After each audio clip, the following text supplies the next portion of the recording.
Yes, but So, Alba, let's start. Sì, sì. Proviamo. Let's start with the afternoon session. This afternoon we will have Giuseppe Ottaviano from Enea. Enea is our hub for the research program on CBRN and nuclear fusion in Italy. So it's the point of contact for those activities in Italy from the research side. We had the pleasure to cooperate with Giuseppe and the group of Bologna in a project on CBRN forensic. Giuseppe is the scientific coordinator of the nuclear forensic and forensic CBRN operational unit at Enea. And the title is very clear. So Giuseppe, thank you for coming. I leave you the floor. Thank you very much. Thank you. You're welcome. So, dear colleagues, good afternoon to everyone.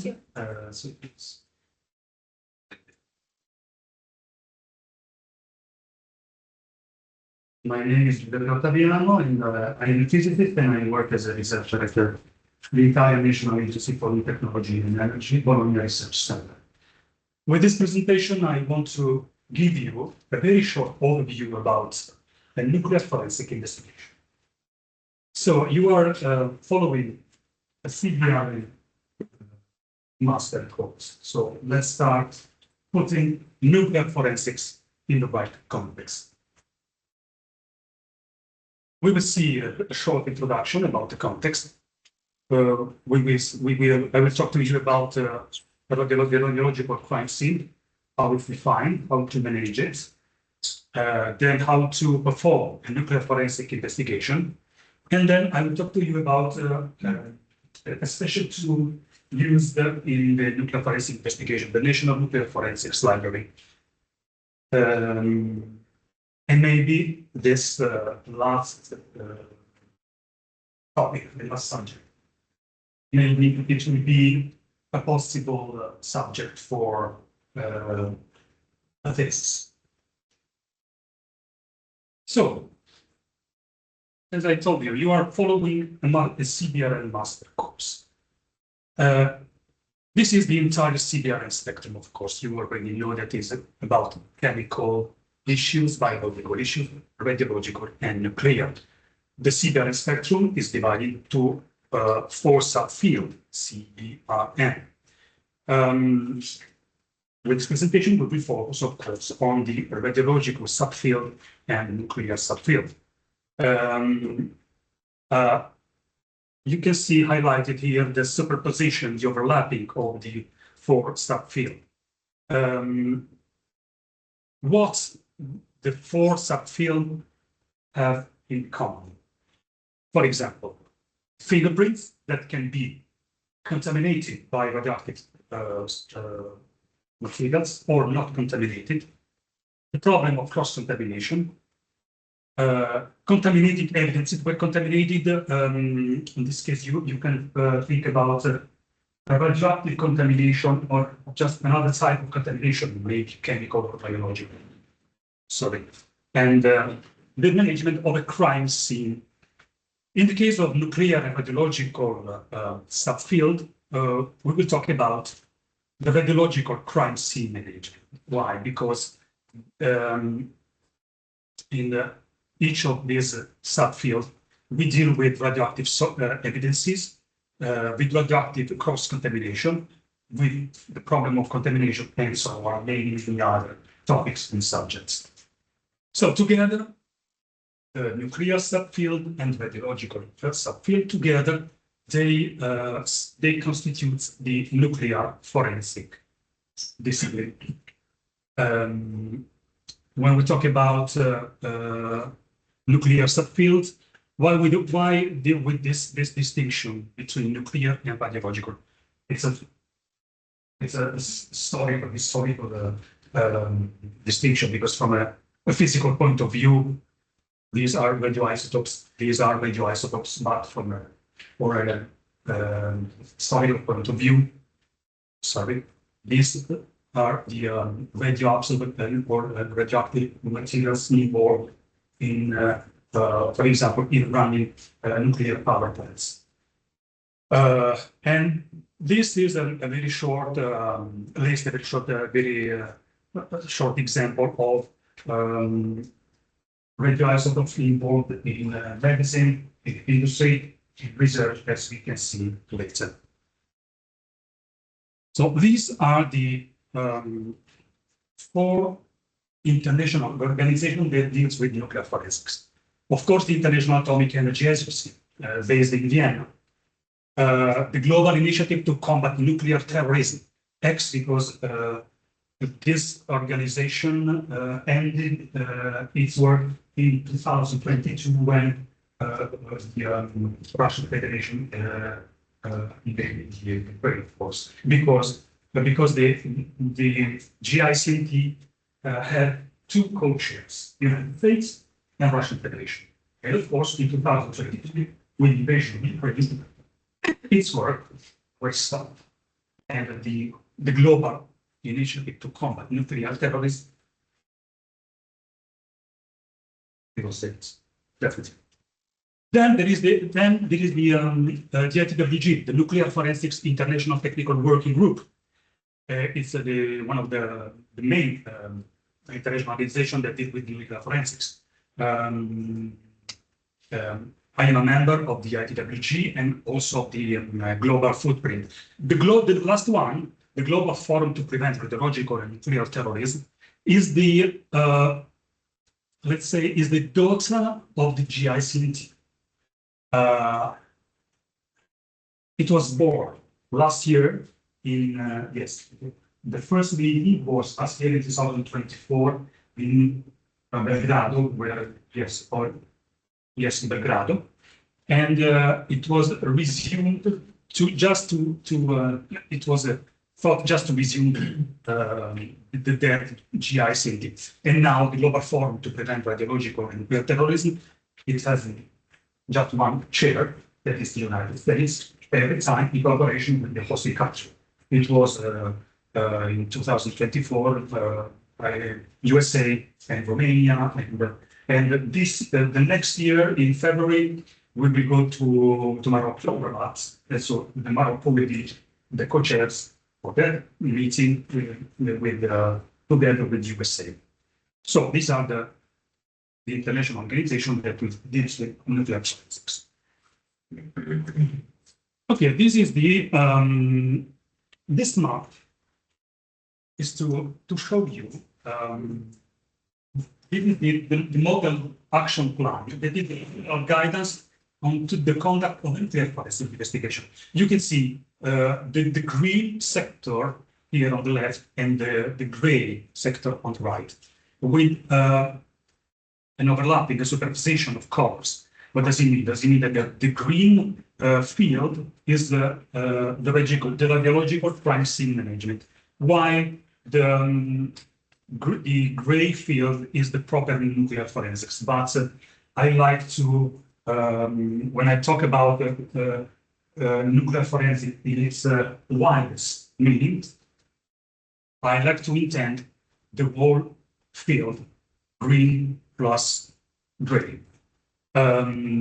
So this little overlapping is a transition from the radiological crime scene management to the nuclear forensics. So we will see that, what does it mean, radiological crime scene management?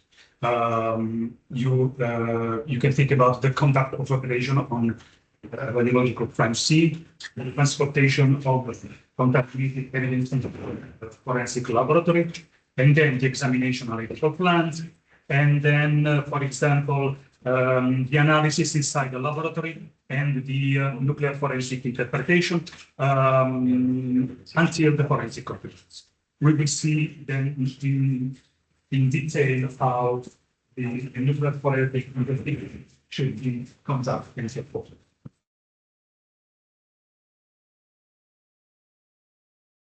Okay.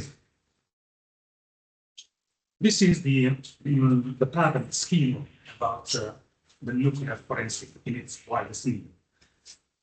As I told you, it starts, of course, always by imaging radiological forensic. What does it mean?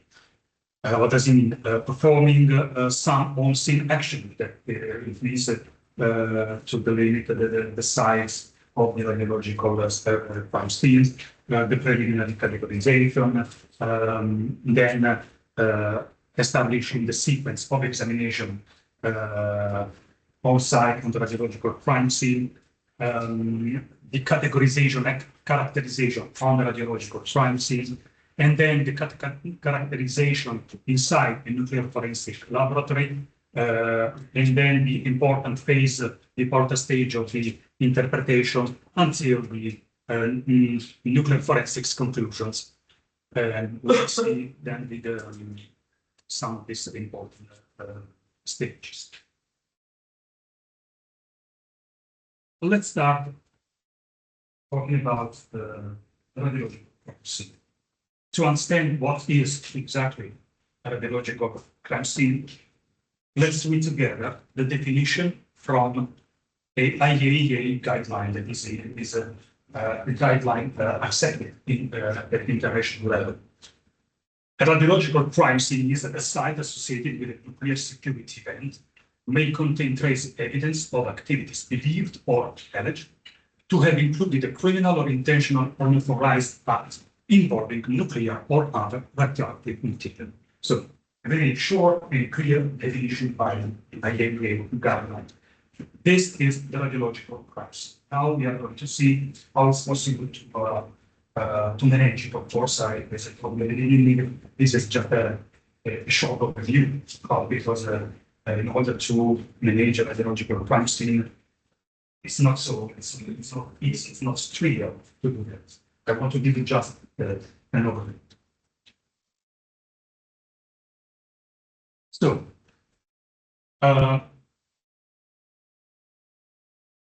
we can have what we have on the radiological crime scene. What does it mean dealing with the radiological crime scene? What does it mean managing the radiological crime scene? For example, we can have a criminal act involving nuclear materials, or we can have a criminal act involving radioactive material. Don't forget the distinction between these two types of materials I told you in the first slide. Then we can have criminal acts related to the stealing of evidences contaminated with radioactive or nuclear materials. Or we can have a more complex scenario involving an explosion, for example, a bomb. Then we will see all types of exploding device that can be used in radiological crimes. And we can have also another type of criminal act can be unauthorized possession, just the possession of nuclear radioactive material, and of course, smuggling and illicit trade. All this type of criminal acts define the field of the management of the radiological crime scene inside the frame of nuclear forensics. So,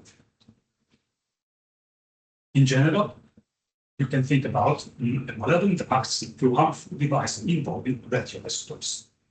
This is the general category.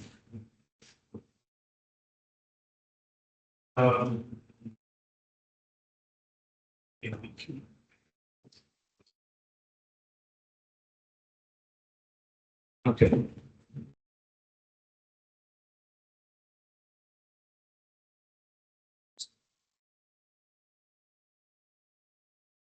Okay, dealing with radiological crimes, we can imagine two types of general symptoms.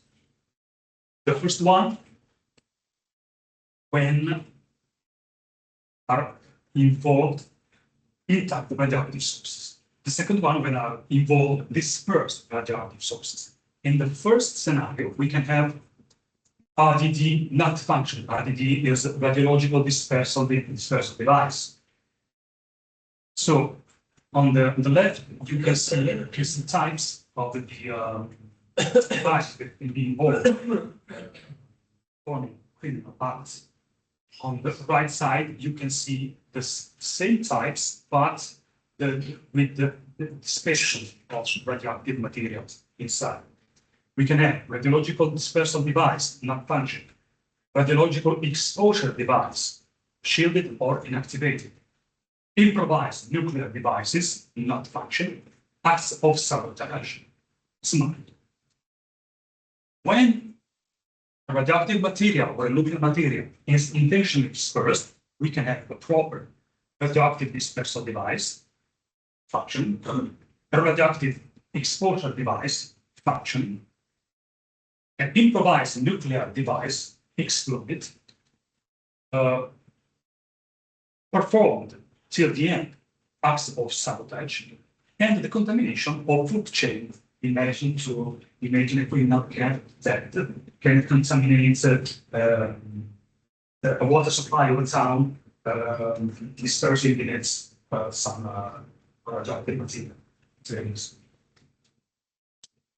So these are the main scenarios that you can deal with in managing the radiological crisis. And now let's talk about the management of radiological crisis. Again, let's read together definition from the IAEA guideline. Radiological crime scene management is the process used to ensure safe, secure, effective, and efficient operations at a crime scene where nuclear or other radioactive material are known or suspected to be present. So not only, of course, this is a logical definition from the previous types of the scenarios. So not only the radiological crime scene management has to be performed, not only when, for example, building of is exploded, but only if the building of not exploded is found. Okay. So this is the very simple definition of the IAEA guideline. So what does it mean? Managing a radiological crime scene. First of all, you have to deal with the reconstruction of crimes. You have to answer to this question: what's safe? What's safe? As a second step, these are very, of course, these are very general steps to perform each of these steps, because there are many operations to be performed, to be conducted, and all those operations are perfectly coded by the, for example, by the IAEA guideline or by the IPWG guidelines, as we can see later. So the second general step can be collecting and examining, of course, these contaminated evidences. Why? You have to collect them, send them to a laboratory, to analyze them, to have the confirmation of the radioisotope used on scene for, and to prevent potential additional crimes. Because you imagine that if you leave contaminated evidences on scene, on the ground, someone can see them. They can use them to perform another criminal treatment. So the third primary goal is to identify, prosecuting the involved people. So you can see that the final step of a nuclear forensic investigation is prosecuting, identifying, prosecuting, and involved people. The very final step in front of a court, in front of a judge. Of course, there's a lot of work to do before getting results to a court to a judge. So what's happened on-scene radiological crimes. This is an example of conduct of operation. Of course, these are the five fundamental elements that you have to fix in your mind every time you are planning to manage a radiological crime scene. First of all, time. Of course, to limit the time spent within areas where nuclear or other materials are involved or suspected to be present. Distance, of course, the distance between personal conducted operation, for example, first responders, first responders, also the patients coming from the nuclear specialists coming from a laboratory. Shield, of course, between the evidence and individuals collecting the evidence, contaminated evidences. You have to pay attention to the contamination, monitoring of air or radionuclides, for example, radioxenon. I'm talking to you about radioxenon because then this will be a link at the end of the presentation for a special case of nuclear forensics for a possible case of a thesis for you.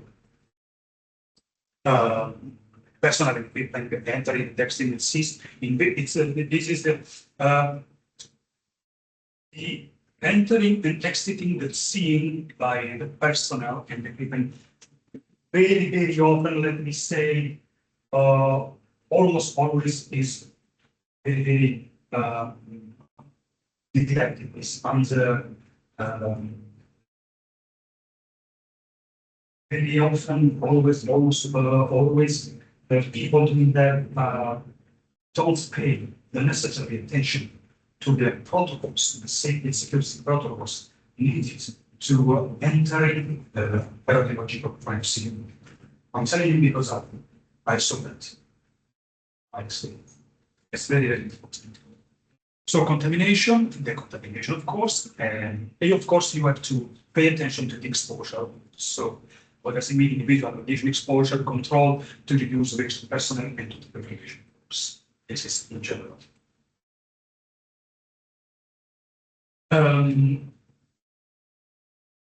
What does it mean? Going a little bit into details is all the previous consideration are coded in this principle, the optimization of radiation protection to reduce exposure to radiation.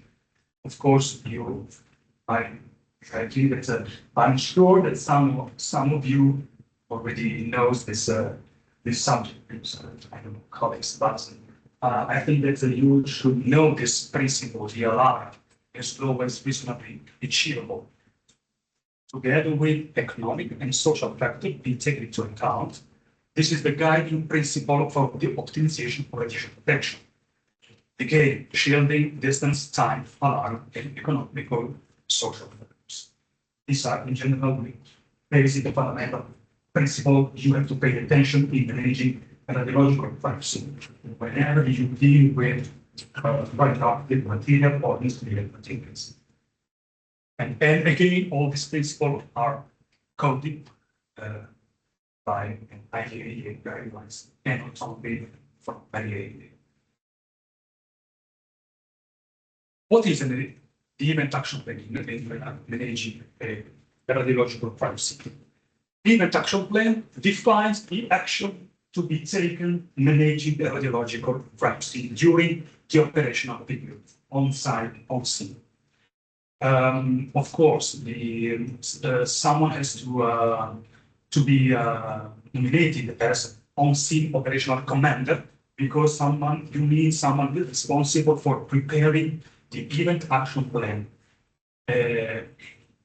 Inside the plan, it should be very specified.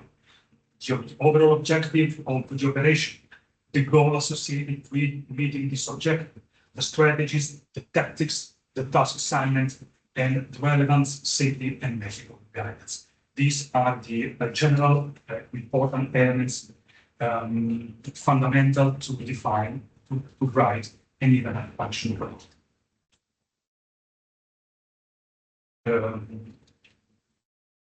Let's talk about the national response plan. This plan, of course, is every country and every nation should have defined this type of response plan because, of course, in order to be ready to manage a radiological crime scene. Of course, in principle, this is just an indication, general indication principle. Of course, every country has state can define the integrated command structure in different ways. But in principle, every state, every country should have an integrated command structure divided in 3 levels: a national strategic level, a local tactical level, and an on-scene operational command level. So the first level, let's talk about the roles and responsibilities for each of these 3 levels. For the first one, what does it mean define a national strategic command level? What does it mean to ensure not only the strategic and political management to manage a nuclear security event in accordance with the national response plan? Below the national strategic command level, we have the local tactical command level. What does it mean? What does it mean? It means that implementing the relevant measure of the national response plan selected by the national strategic command level. The last level below the local tactical command level is the on-scene operational level. That means providing on-scene operational direction to the personnel responding to the nuclear security event in a manner that is compliant with the recognized health and safety plans. So you see, very high managing level, middle managing operation level, and the real one operational level acting on radiological crisis. This is a picture and just an example of the integrated command structure. And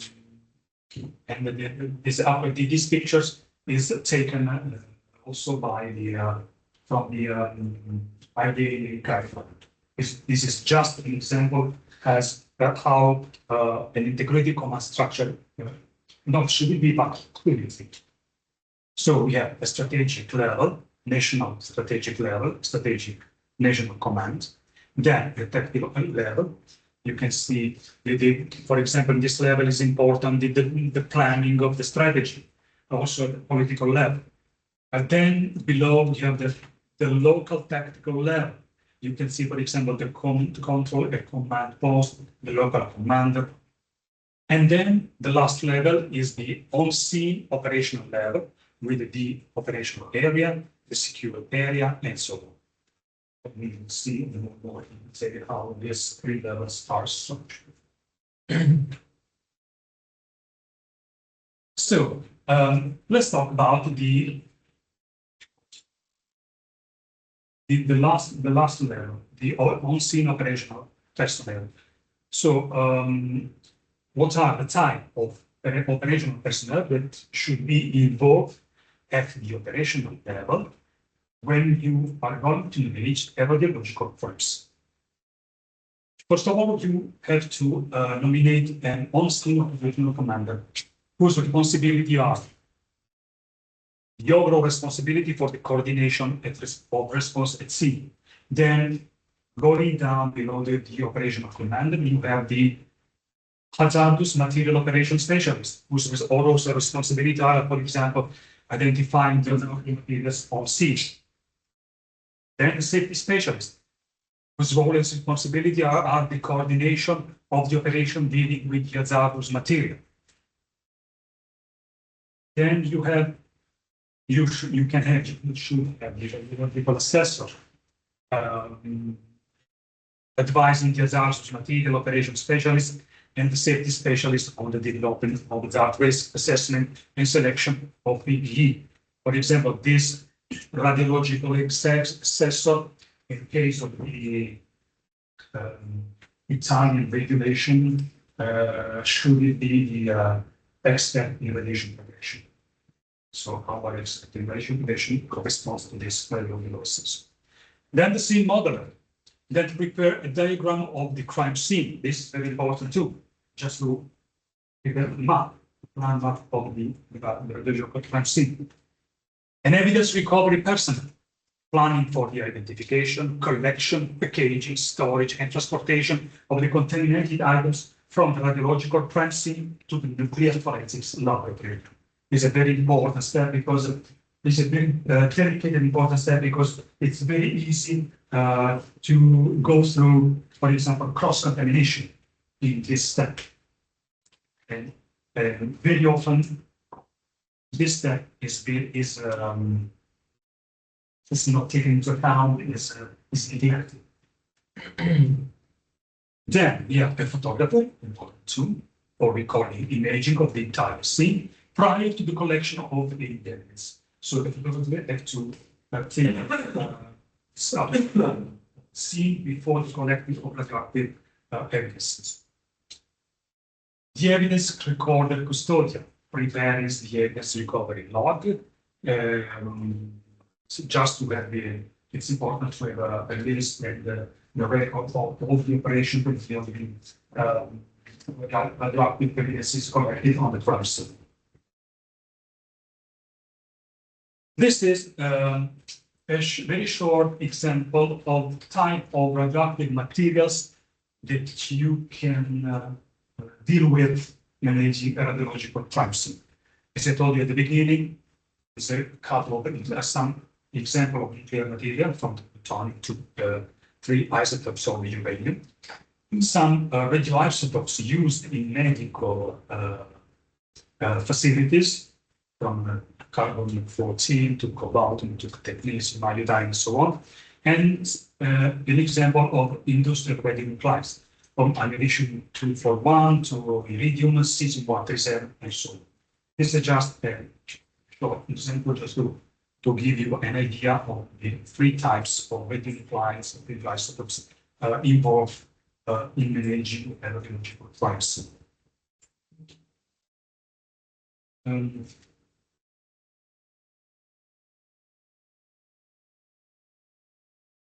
This is an example of equipments that you can use on managing a radiological crime scene. In this case, talking about equipment, you have to think about particle detectors. So you can have, for example, gamma in those rate meters, and you can see here for what particles they can be used on a radiological crime scene. They can be used as a source monitor, area monitor, Doppler feeder, so on. You can have passive dose meters like TLDs, or film bases, alpha and beta contamination monitors, passive dose meter for personal dose meter. Then you can have alpha and beta contamination monitors for identified contaminated areas, identified source location, and so on. Or you can have continuous monitors that can be used to monitor airborne radionuclides. For example, this monitoring airborne radionuclides include a special type of this continuous monitor can be used to monitor, for example, the dispersion of radioactivity in the atmosphere. Again, this type of instruments and their function are coming from the IAEA guideline. And finally, we can have low medium resolution gamma ray spectrometer for identifying which radioisotope is used on the radiological crime scene. Also, a high resolution gamma ray spectrometer for a better identification of the radioisotopes used on the radiological crime scene. Of course, you can use all these particle detectors can be used on a radiological crime scene. This is the so-called on-scene characterization. But, of course, after this stage, you have to take all the contaminated evidences to a specialized nuclear forensics laboratories for a confirmation of the first on-site results. This is just the first stage on-scene. And now let's talk about a proper nuclear forensic investigation. So we can say that the management of a radiological crime scene can end with the transportation of the radioactive evidences on a nuclear forensics to a nuclear forensics laboratory. Can, but not necessarily.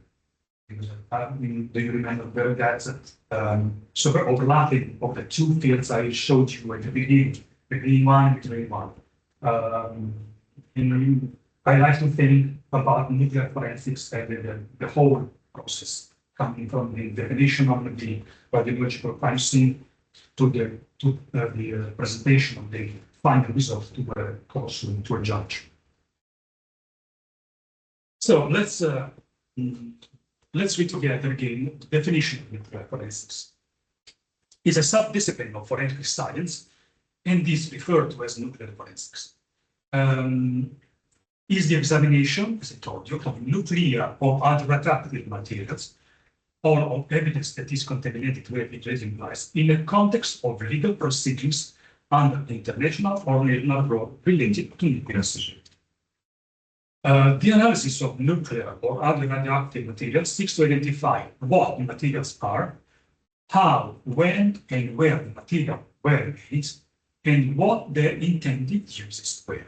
These are the three main questions that you have to answer conducting and performing a nuclear forensic investigation.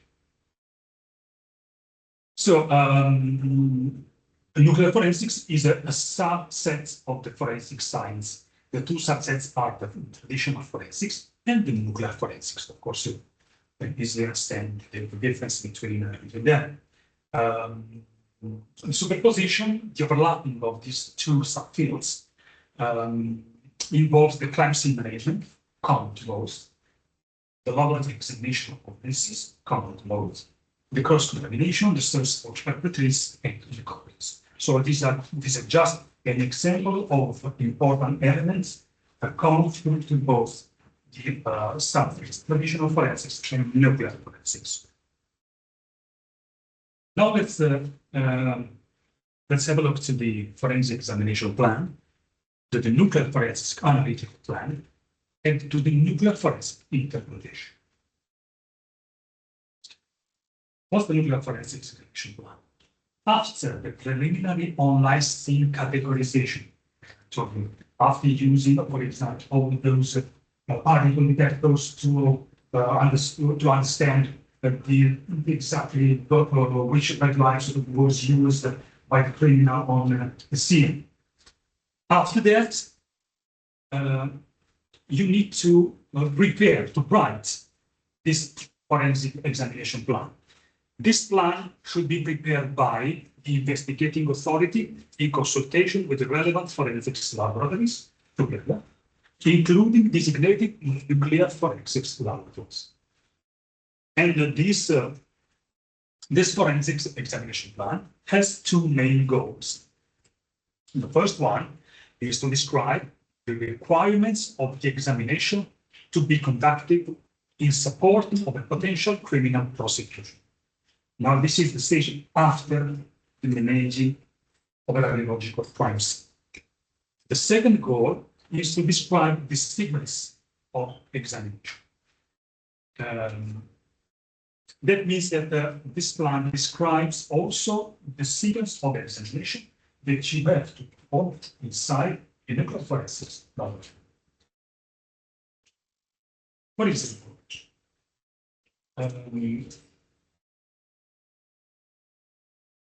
Just to qualify the concept of categorization, we can have not two types, but two stages of categorization. On-scene categorization, as I told you, and the laboratory categorization. As I told you, you can perform the on-scene categorization using all the instruments you have, you all require to detect those comments. Just to understand what which radioisotope was used, to understand if, for example, if a surface is contaminated, and then you have to transport. You have to send all the contaminated evidences to a nuclear forensic lab to have the confirmation of your result on C. So you should have there more sophisticated gamma spectrometry systems with greater sensitivity and resolution. So gamma rays with the in order to measure gamma rays with smaller abundances, in order to discriminate energies close to each other, and so on. So in a laboratory, in a nuclear forensic laboratory, you should be able to perform more deeper and accurate analysis. So what is a nuclear forensic analytical plan? In support of the forensic examination plan, each nuclear forensic laboratory should prepare this plan. So you have to plan first examination plan, and then a more detailed forensic analytical plan prepared by each laboratory.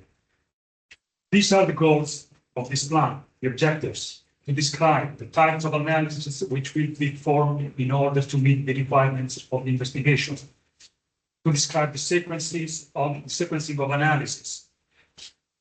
And this is a very important element of a nuclear forensic analytical plan that includes the characterization that is performed to determine the nature of determine or to confirm the nature of the radioactive material and associated elements. So the nuclear forensic analytical plan is a more detailed plan in frame of the forensic examination. For example, nuclear forensic investigation. These are the types of samples that could support a nuclear forensic analytical plan. For example, you can have, you see in this column, you can have the sample type, then the potential forensics value, and the examination required. For example, you can have items contaminated with radionuclides. What is the potential forensics value? Identifying place where nuclear materials have been handled, identified additional nuclear material than have been previously handled, to link those involved or suspected to the material. And then you can have this table, the examination requirements. For example, the ability to isolate and analyze small sample, the expertise with traditional forensics analysis and interpretation. This pattern, this table is very important too, in order to plan in the proper way your investigation and in order to perform your nuclear forensic investigation. Again, this sample types coming from the IAEA guideline. So, going back to the characterization. The characterization is the determination of the nature of the radioactive material and associated elements.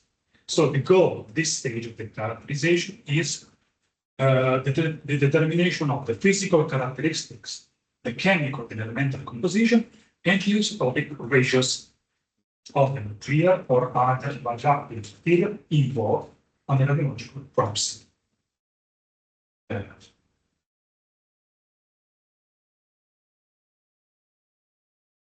The analytical techniques used for the characterization may fall into these three types of main categories: imaging, bulk analysis, and microanalysis.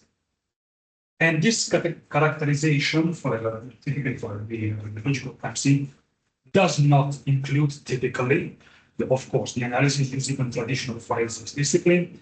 Again, it's some interpretive steps, such as the modeling of nuclear reactor processes.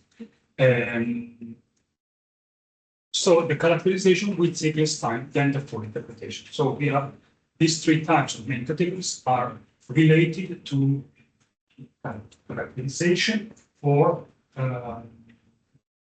management, radiological vaccine, and the subsequent analysis of contaminated evidence inside a nuclear forensics laboratory. So these are the summary of the characterization measurements, physical determination of the physical characteristics, chemical and elemental composition, isotopic features.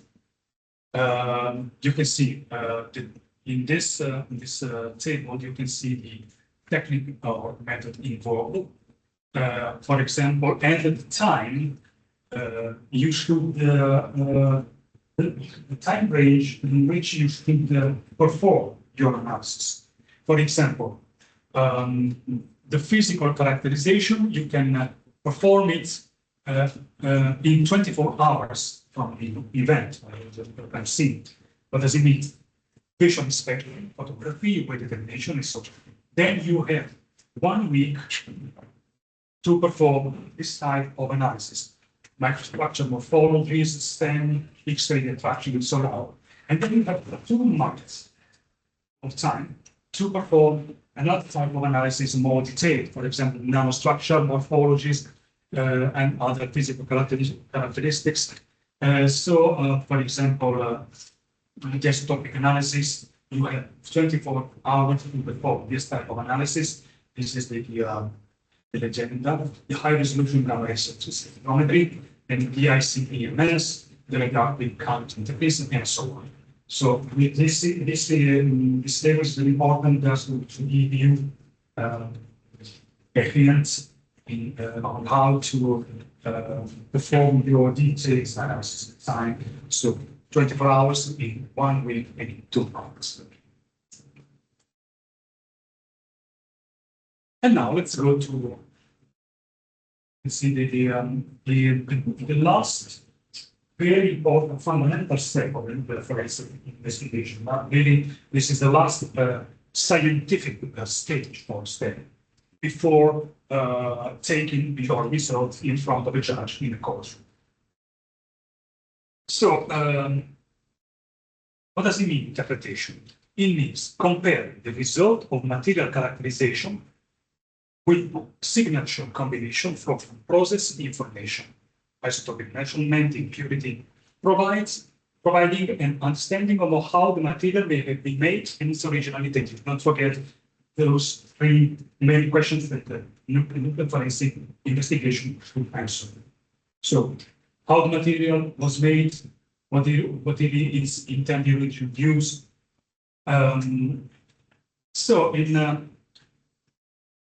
Essentially, the nuclear forensic interpretation is the process of comparing, is a comparison, and associating sample characteristic with existing information pertaining to types of materials. Now we're going to see in detail what does it mean, how this particular comparison can be performed.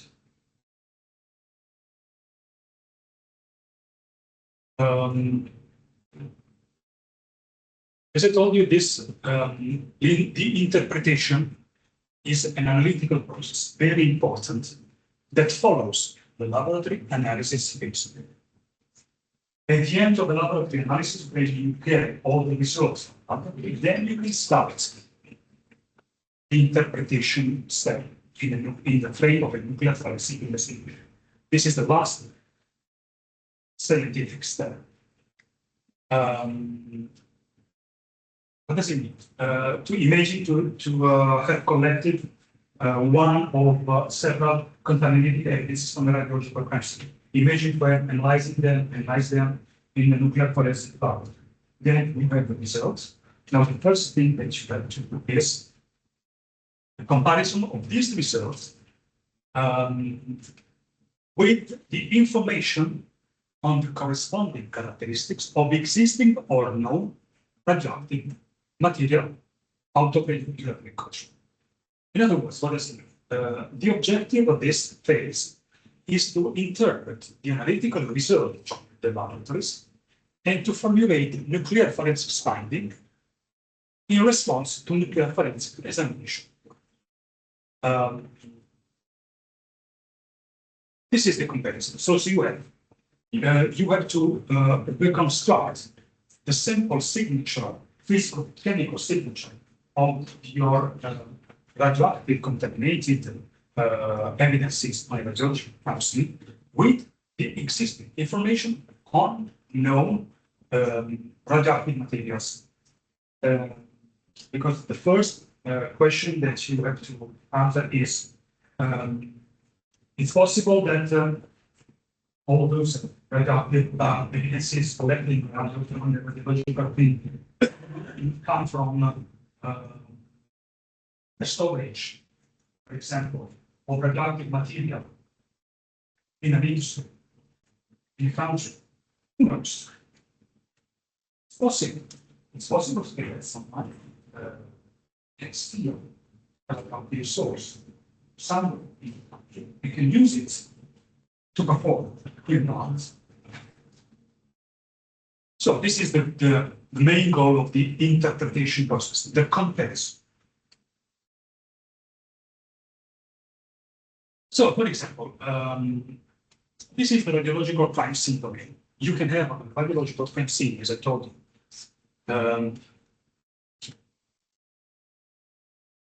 A radiological dispersal device, a radiological exposure device, an improvised nuclear device, a general material out of regulatory control, an act of sabotage. Going from the radiological crime scene domain to the prosecution domain, there are some very fundamentally important stages. This is the prosecution domain is you start a legal proceeding of course. A very important stage, as I told you, is the nuclear end, together with the traditional forensic examination. The end of this nuclear forensic investigation in general is the criminal arrest. Imagine and your nuclear forensic investigation. Imagine to arrest the criminal.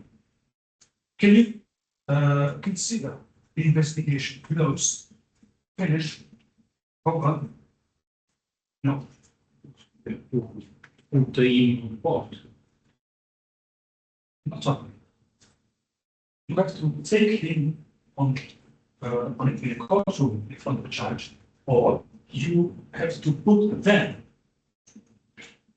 in a courtroom in front of, not in, but maybe them, the organization. This is not the end. Why? The criminal investigation may continue thanks to nuclear forensic interpretation. That's why that last stage of the nuclear forensic interpretation is so important. Because it's possible that the arrested criminal can have one or more accomplices inside a radioactive source factory, inside a nuclear power plant or research reactor, inside a nuclear or radioactive storage, inside a medical production facility, inside the medical pharmacy or hospital, inside the industry. Someone can see the radioactive material, can give it to the criminal, and then the criminal can perform a criminal act. This is important. This, okay. Once you have arrested the criminal, how it's possible that you can find accomplices? Performing the comparison between the contaminated evidences and all the radioactive materials involved in all these facilities, type of facilities. You can imagine you can have just an industry that just produces capsules containing silver, of course. Many capsules and many types of them, many dimensions. Who knows? The only way to understand if inside the industry can be accomplices is to complete that comparisons. Now we are going to see in detail how that comparisons can be started and can be performed and can be completed. Of course, that comparisons is important not only to find accomplices, But before, is to understand if to imagine the explosion of an area. I'm telling you 61%, for instance, just to see you, just to have a new isotope. Imagine to collect debris, pieces of capsule containing cesium. You have to understand if those debris are the debris of a capsule coming from an industry in your country. First of all, before looking for an accomplice inside the industry. First of all, you have to identify the industry or a pharmacy or another type of facility. So this is important. That's why the interpretation process and the comparison of the interpretation process is very important to compare the signature coming from those contaminated debris, the physical and chemical signature of the situation, with the known signatures of sources inside one of these type of facilities. Okay. The nuclear forensic interpretation provides the basis of the nuclear forensic findings. And it leads, among others, to this main type of results. The first type of results is establishing linkages between materials and production manufacture processes. This result can also lead you to possible accomplices inside that facility. The second type is contributing to confidence in nuclear forensics findings. What does it mean? What does it mean that you have to tell a judge, to say to a judge in courtroom, okay, we are confident at 95% that those debris collected on the radiological crossing come from that industry. And this is very, this very last step is a very difficult step because it's very difficult to present to make the judge to understand this type of result, not because the judge is stupid, but almost always the judge doesn't have a scientific background. So for a judge, given that you are confident to 95%, or the judge can think, oh no, it's not 100%. Okay, you're free. The case will be missed. No. From a scientific point of view, telling him that you are confident at 95%. It's very different. It's almost certain. It's false. So, in particular, the nuclear forensic interpretation tries to answer the following questions. What type of material is involved? What is the possible origin of the material? What are the probable methods of production? When was it manufactured? You can answer, of course, you can try to answer this full question. It's not guaranteed that you will be able to answer to this question, but this is the goal of the interpretation process, trying to answer to these four main questions. How, starting, performing, and hopefully to concluding that comparison by observing. Again, between the radioactive evidences collected on the radiological biopsy and the radioactive material, the huge database that you have to build, to create, coming from all the types of facilities present that are in your country. So you have to consider all the radioactive material that your country that are used or just simply stored in your country. That's why each country should have the so-called national nuclear forensics library. It's a library, it's a huge database with all the samples used in country or just stored in it, that can be used in pharmacy, in the industry, in nuclear power plants, in medical isotope production facilities. So you imagine this is the situation. the country should have this huge database that can be used to perform the comparison with the signature coming from the radioactive material collected on the radiological parts.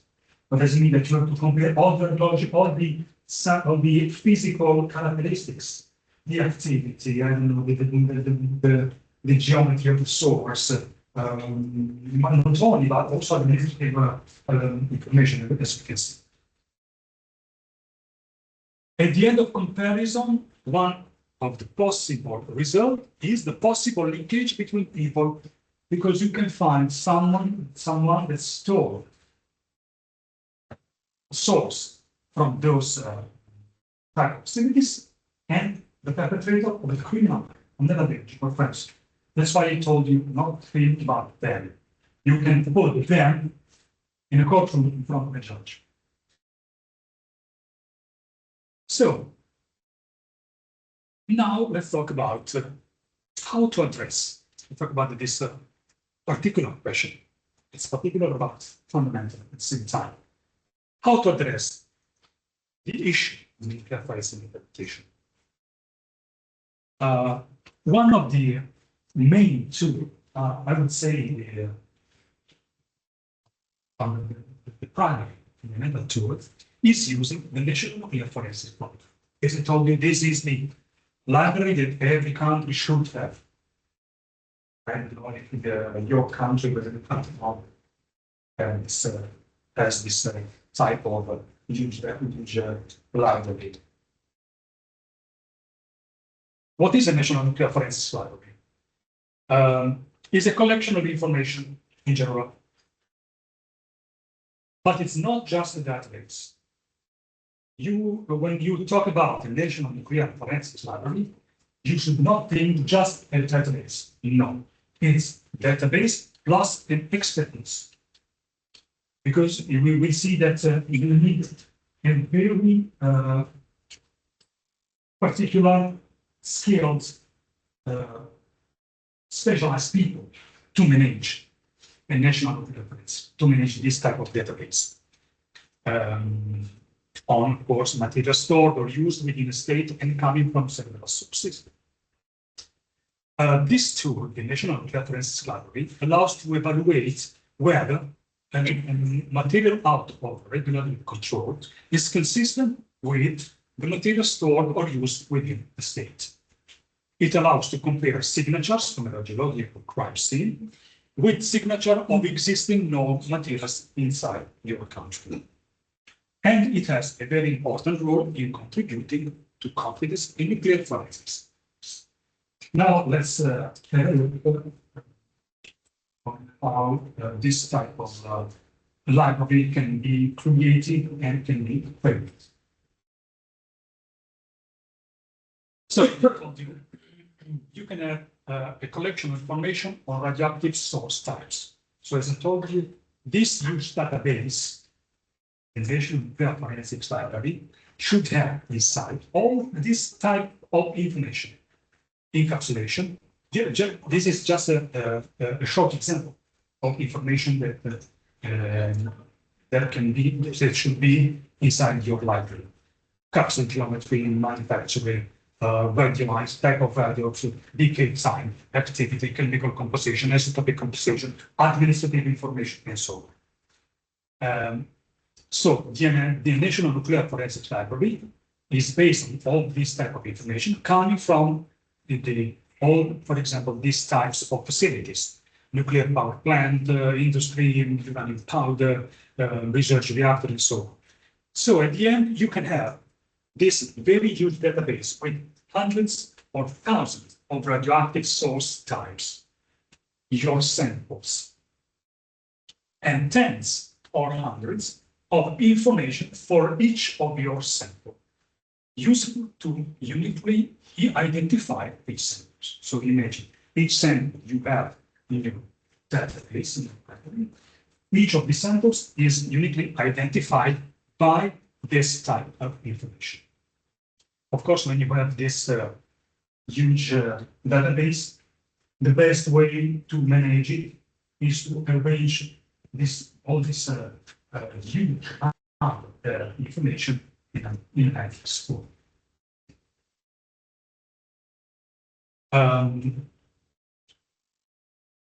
Among all those information, of course, we will focus today on these two types, the physical parameters and the chemical parameters. Of course, also the administrative information vectors all the vectors that manage the shipping of source, they are important. With all those information, you cannot, in principle, neglect this information. But just to give you an example, let's focus on the physical parameters and the chemical parameters. You can have, of course, from the appearance by the photo to the geometry dimensions, the F5, the activity, the fuel enrichment, the fuel flow, the composition, and the chemical parameters. You can have the compound formula, the molecular structure, the elemental composition, and so on. Together, physical parameters and the chemical parameters, they constitute the signature of your sample inside the library and of your radioactive evidences corrected on the radiological chemistry. At the end, you have to compare two types of signatures. Signatures coming from the National Nuclear Forensik Laboratory and signatures coming from the radiological chemistry. This is the comparison you have to perform in order to answer to those questions I showed you. And now I'm showing you a method for comparing that was developed by our team at the NA Research Center in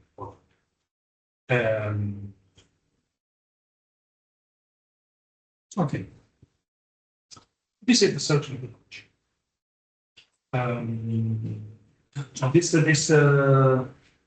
This method is coming from the ITWG National Nuclear Forensics Laboratory Guideline I just wrote, and this is BU set by ITWG. So, as I told you, in general, both databases, the NNFL database and the MORC database, because you imagine that in principle you can find not only one radioisotope, but in principle many of them.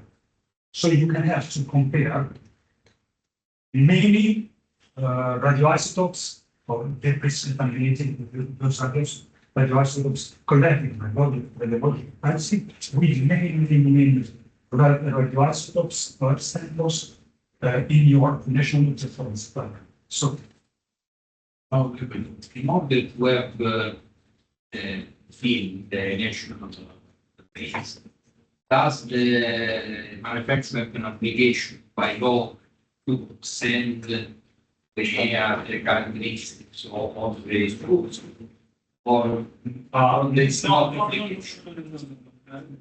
A manufacturer or an industry Obligation. it doesn't have any obligation to send to an okay, no, but in case of the malevolent events, the state itself, the government of the authority, can ask them to show us the evidence that in principle should work in this way. So the goal of this search methodology, comparing MORC database and the NNFL database, is to narrow the investigation field by subsequent steps until the minimum number of samples is found with the maximum number of positive correspondences. So the goal, of course, is to reduce the number of samples to compare with the maximum number of positive correspondences between physical and chemical characteristics, between their signatures. So in general, we define these investigation fields. The investigation fields can be defined as the subset of the National Nuclear Forensics Library samples and parameters found at the end of each investigation steps, with increasing number of positive correspondences with the MORC sample sets. And of course, each set is a subset of the previous one. That's why I told you you have to proceed by subsequent step, narrowing down the investigation fields, reducing the number of samples that you are going to compare, trying to achieve the maximum number of positive correspondences between their characteristics.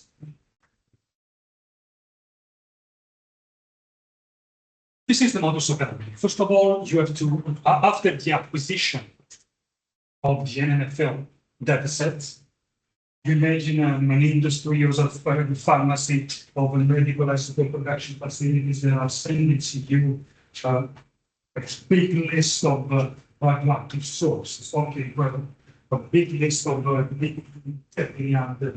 these radioactive sources.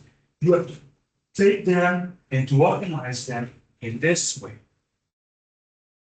creating a matrix, or let's say creating a table. It's simpler to create just a table of Excel. And this is just the formalization of the matrix represented by this table. This formalization was made to create an easier link with the matrix that can be implemented in an advanced statistical tool that I will show you later. It can be used to perform the comparison itself. So, I'm sorry. So this is the, for example, the database of your National Nuclear Forensics Library. You can have in the first column, you can have imaging 100 or even 1,000 of samples, 100,000 of samples. So imagine here, each of this one is a radioactive source. The first radioactive source, the first group coming from it, then you have another group coming from an equalized blah, blah, blah, so on. So in principle, we have a huge number of radioactive samples stored or used in your country. Each of these samples is uniquely defined by these parameters. These parameters are those physical and chemical characteristics I told you at the beginning. For example, just the dimension of the encapsulation, the activity, the type of the red isotope, and bottle information. You have to organize them in a matrix like this one. The same thing you have to do with your data set of material out of control. You are lucky, you are very lucky if you find just one source on a radiological test. You imagine a dirty bomb exploding. You could find debris in just one capsule. You are very lucky. You try to reconstruct its physical and chemical signature, put it together to get the overall signature. But if you are not lucky, you can find something maybe this capsules, just related to the release, just the capsules exploded. There is you have one capsule containing 61%, another capsule containing island wine, it doesn't. Many capsules with different isotopes. You have to protect them, and you have to create the same type of database organized in a matrix. So samples, if you're lucky, you have just this one. If you're unlucky, you can have 3 or more samples. Each one uniquely identified by a set of parameters, physical characteristics, chemical characteristics, and so on. And so you can formalize it by a metric system. Okay, I told you that when you have this huge database, if you have a huge matrix with hundreds or even thousands of samples and tens or even hundreds of parameters or characteristics. Managing this database is not easy. Such a database, typically, it represents a complicated problem that can be addressed from two points of view: a statistical approach and a geometrical mathematical approach. Okay, from this point on, all this information, all this concept could be used for your thesis. So, and they are asking just to achieve an idea on what your thesis can be with eventually. So from now on, consider that this could be a topic or a subject for this. From a statistical point of view, from a statistical approach, this is a typical multivariate statistical problem where each sample can be described by a set of many random variables. Those parameters I told you showed on rows. Each one of them can be represented by a random variable. Then, if you decide to set this basis, I will give you more, explain to you in order to deal with this type of concept. So the goal is to reduce the number of variables on your rows from hundreds or tens to a few units. And this is just an image that can give you an idea of a typical multivariate statistical problem. So managing, creating, and managing preparing the National Nuclear Forensics Library, it means dealing with this type of statistical problem. It's a typical multivariate statistical problem.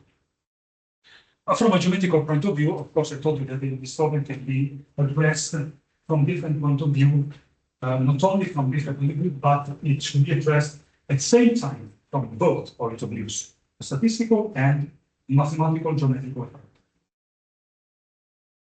From a geometrical point of view, the huge matrix, MORC or National Nuclear Forensics Library, can be associated to a multidimensional vectorial space where each matrix element, when I tell you, a matrix element is one of this place. Each matrix element is represented by a point and a vector in an n-dimensional space of the variables. And again, the same goal for this approach, you have to reduce the number of dimensions from hundreds or tens to a few units. Only in this way, the final goal is to have, for example, 3 candidates from your National Nuclear Forensics Library, and maybe 2 or 3 candidates coming from the radiological primacy. So 3 and 3 if it is a good number, not 800 or 3,000. So then you have to compare 2, 3, or if you are lucky. This is the goal of this statistical and geometrical technique, to reduce your database to compare a small number of samples. National Forensics Library from the radiological process.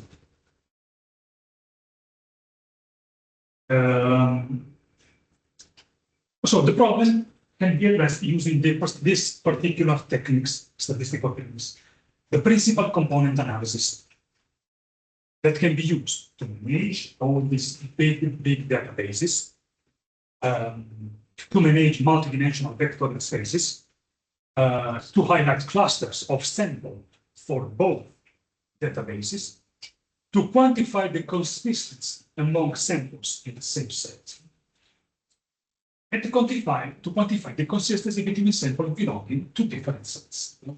I know I'm aware that with this subject, it's can be very boring for you. I know it's very specialist, but if you want to go for this with me, not that it's but if you go to face these spaces, you can deal with this not at this level, of course. I just want to give you an idea on how it's complicated. This last part of the real forensic investigation, this is the interpretation step. Okay? This is the last scientific step of the real forensic investigation, just before getting the final result and just before taking them to the courtroom in front of the judge. Okay, I'm going to skip this. Yes, I'm going to skip this 3 or 4 slides because it's about the details of the how the principal component works. I'm going it's a bit too detailed.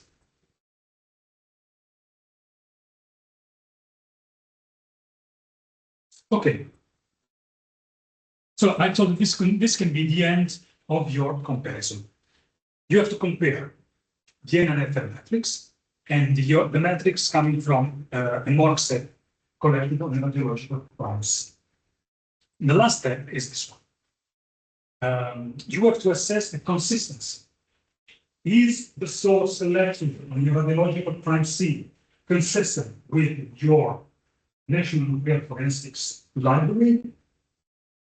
The consistency is just the statistical result.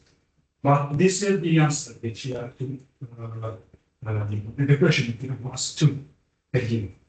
Is consistent? So this is, let's summarize the steps. You have to select the parameter of the material out of regulatory control and to reduce their number. You have to apply those parameters to your NFL, and then you can perform the comparison. So you have a lot of parameters that uniquely identify your source on the radiological prime C. You have a lot of parameters from your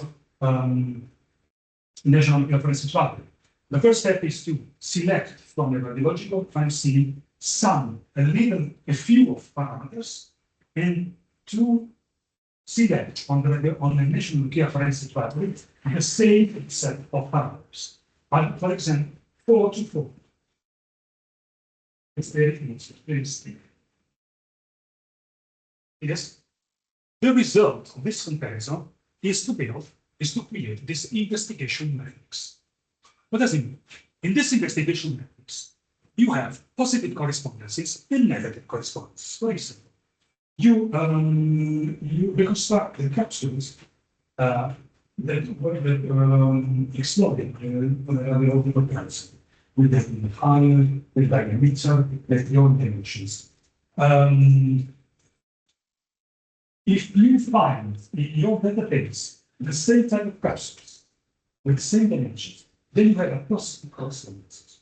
If you cannot find the same type of capsules in your National Nuclear Forensics Library, you have a negative correspondence. So the goal I told you is to have the minimum number of samples to be compared with the maximum number of possible correspondences. So inside the investigation method, you can use a chromatic code, for example, green for positive correspondences and red for negative correspondences.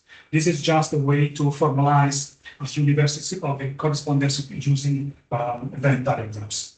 But the principle is that you have to find positive and negative correspondence. So you have to choose those centers with the maximum number of positive correspondences. At the end, the final comparison, how to, then you're just to compare values, numbers, from your source coming from the radiological pharmacy and your 3 or 4 sources coming from your library. You just put the numbers. How to compare the numbers? Not simply just this is 3, this is 4. Is this consistent to each other? 3 and 4. No.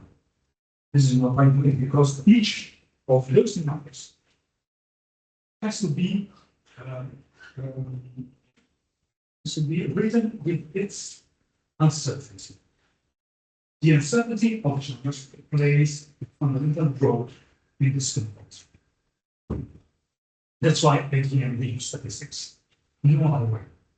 The only way to conclude your comparison is to use statistics.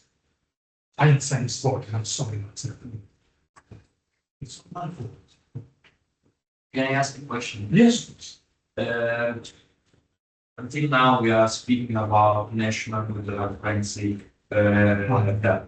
Exactly. The fact that we are referring to a national and not from Alex, for example, a European or something bigger, could be an approximation or not? It doesn't exist. It doesn't exist in European nuclear forensic because it's the nuclear forensic matter. It's the responsibility of each state. Okay. Till now, up to now, it doesn't exist. It's only because I imagine that maybe in a crime scene involving nuclear material, for example, I don't know if it's an approximation to an hypothesis that the material comes from the nation where the crime occurs. Because maybe, I don't know, comes from another nation. Yes, it's possible. Yeah, of course. The world is some cases, especially is in the middle. Okay. Yes. As a result, each country should have the national defense. And then you can ask another country to give you the information. And then it's just a matter of but it's when you go to a hospital, go to compare the material, the translation, and the library. It's not the sound. I mean, this comparison is not made, so it's not the responsibility of a large. I understand, but there's not all the possibility that are equal material of a different manufacturer with the same characteristics is made available in the scene. For example, the manufacturer one has that characteristic. So it's just it. But the same material with the same characteristics is made from another manufacturer, and this is not in the base. It's there, it's in the city. It's not in the database. Yes. Yeah, the assumption is that, yes, of course, in principle it's possible, but the assumption is that it's a responsibility of each country, state, each government, each authority to list all the known sources to create a national reference value. In principle, it's possible, but then I understand that this is a scan. For example, a manufacturer made this kind of material equal the first one and made up available for the current scene. I understand for this reason. If a manufacturer make a material equal the first one and made a crime, but the material is attributed to the first one. And the senso sì. So if I understand correctly, you are talking about the case a manufacturer manufacturing another.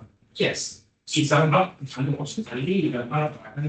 Illegal. Yes, Illegal. illegal. Not listed. Not listed. No.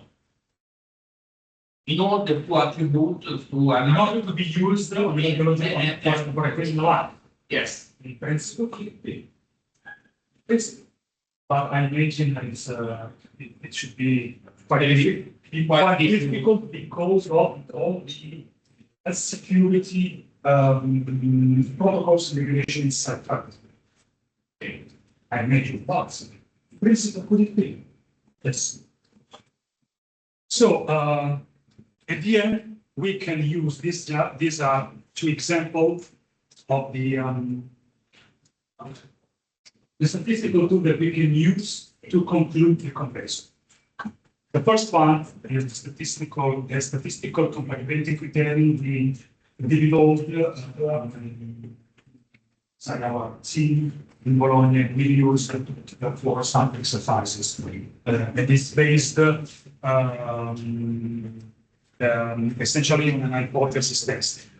And the second one is another statistical tool, the credit distribution framework, that is used inside the IWG, and also based on a hypothesis test with the calculation of the debit. Just to give you an idea that at the end, you can conclude your comparison using statistical techniques. No one way. No one way to say, okay, I am confident that 95% or at 68% or at 99% that the seed source in the logical pricing is consistent with that confidence level to this group of sources coming from. This could be just already a big result. And you can put this result to a control information. Hoping the judge will understand the meaning of to be confident at 95%. It's not easy. We have some curiosities. Yes. To ask. First of all, there is accredited nuclear forensic lab in. Second one, to go in judgment, this kind of labs should be the quality certification for the needles. And the third, I imagine that, as you can say, nuclear forensic not deal with the classic forensic techniques, so yes, you have to get the fingerprints and so on. So in principle, there is a sort of communication between you intended as nuclear forensic experts and, for example, scientific police and so on. Yeah. Okay.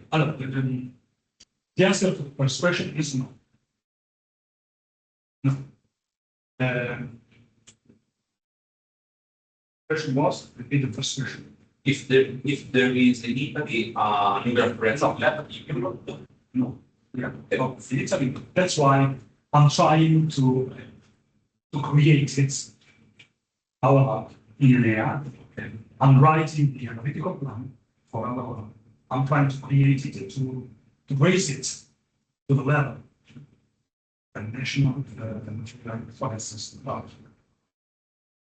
Second question is about the quality. The quality of certification. No, it's not mandatory. For example, the nuclear forensic laboratory in Romania is one of the best leaders in Europe. It has just the ISO 9001.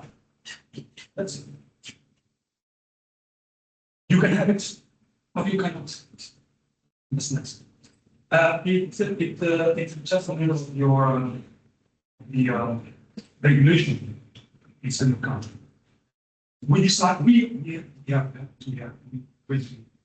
that is and we decided to require a certification of that. In order to raise the level of nuclear forensic. And this, the third question, the second aspect, is that when after the first responders are going for the biological testing, after they set the limits and everything, but then they will get together a nuclear team and a traditional forensic team. They work together. They can work together, of course, following all the prescription coming from the nuclear side, because of course you cannot allow that something that is not continuing to be the nuclear medicine. But it can work out. But there is a sort of very farmed exercise that I don't know, the international agency organized. Yes. Those agents, those organizations I showed you at the beginning, GICT, IAEA, ITWG, Global Footprint, all of them organize the exercises as well. All of them. For example, I participated in almost all those exercises. For example, I participated as the only Western observers in some exercises organized by IAEA and involving only Russian-speaking countries, Russia, Kazakhstan, and so on. And I saw how to simulate explosion of an bomb, how to simulate the seizing of radioactive source in underground. Yes, the IAEA itself organizes this exercise periodically, every 1 or 2 years, on how to properly manage a radiological process. But now I have to say that none of them, those international organizations, they never organized an exercise on the interpretation. That's why I was first to write the guideline for the mission guidance. And my plan, our plan, is to organize an exercise like this inside the project 314 Andrea talked to you at the beginning of the presentation. We just won a big project in CBRN, which purpose is to deliver help in building CBRN capacities for Lebanon, Iraq, and Jordan. In this way, I am going to design, to organize tabletop exercise, field exercises, and mock trials. In mock trials, tabletop exercise. In a tabletop exercise, you can deal with this type of problem, making comparison uses a statistical tools. In a field exercise, you can simulate the historical bomb or the retrieving, the radioactive source, smuggling, trafficking. In a mock trial, you start with equivalent acts, like managing financing, interpretation process, go through with the final judgment. I participated in the past in mock trials in the Netherlands, organized by the GICT. Exactly this. I have to give you this. So, conclusions. This is the nuclear forensic investigation coming from the radiological crime scene management, categorization and characterization on scene and in a laboratory, nuclear forensic interpretation, comparison and understanding the comparison and looking for consistencies, looking for accomplices of the criminal, arrest and prosecution. Also, this is the overall situation of nuclear forensics in the stage. And these are some references. These are the two guidelines, fundamental guidelines for issued by IAEA, the Radiological Forensic Management and Nuclear Forensics in Support of Investigations. And this is the draft of the guideline of National Nuclear Forensics Library, we just wrote, still pending the review with the White House. That's all, folks, for now. Yes, please. Just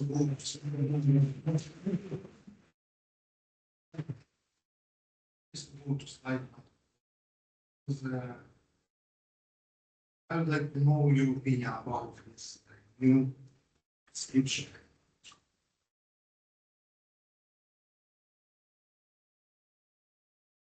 So, yes, this is the last description of radiological pricing. I think they have done this change during support. What is your opinion about the suspicion? Suspect? Which changes are problematic? They added or suspected? Yes, this is the. This is How can be suspected? Suspected is we can have real situation with fancy. First of all, this is the currently the official definition of the management of a radiological crime scene coming from this guidelines, even if last year I participated in the revision of this guideline. A revision of this guideline should be issued at least next year. There is a revision on pending review. This is my question, because it's not possible to have a suspected during the currency detection. But if we have management, in this case, we have real crime. And not suspected. You imagine this case. You imagine that people are hiding or camping, and they found a considerable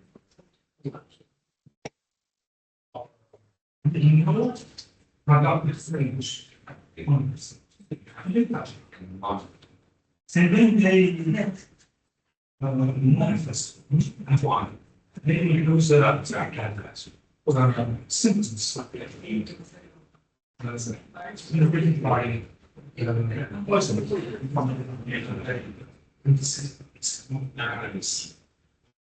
if we are speaking about the connect, this case even the retrieving of size the soaps. They are in field from the top. It's yes. Because you are dealing with by actually just that is often for people for human rights. It is a farce. It's considered still the concept. Even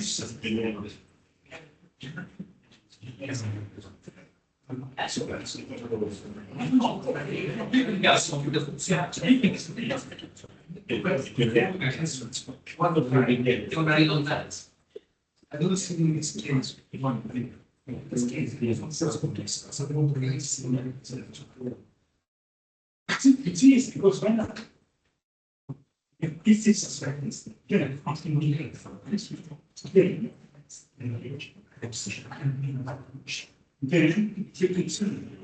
dogs. The physics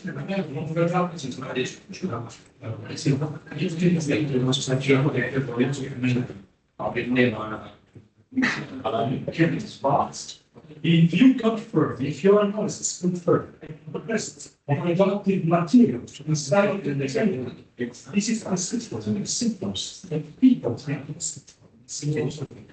100 when it's confirmed.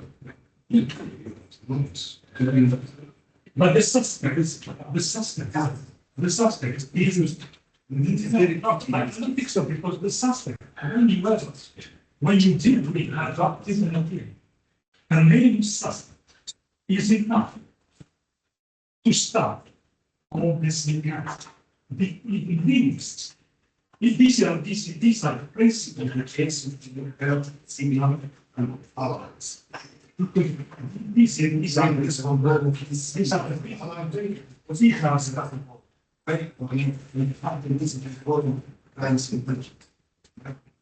this is enough to start. These are the basic principles of communication protection. These are the basic principles. You don't even need to allows you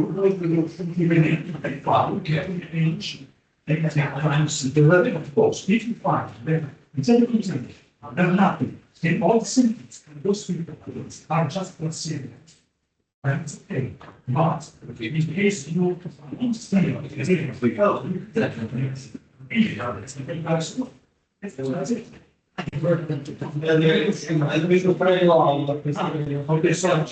we have to change it. We have to change it. That's not you. It's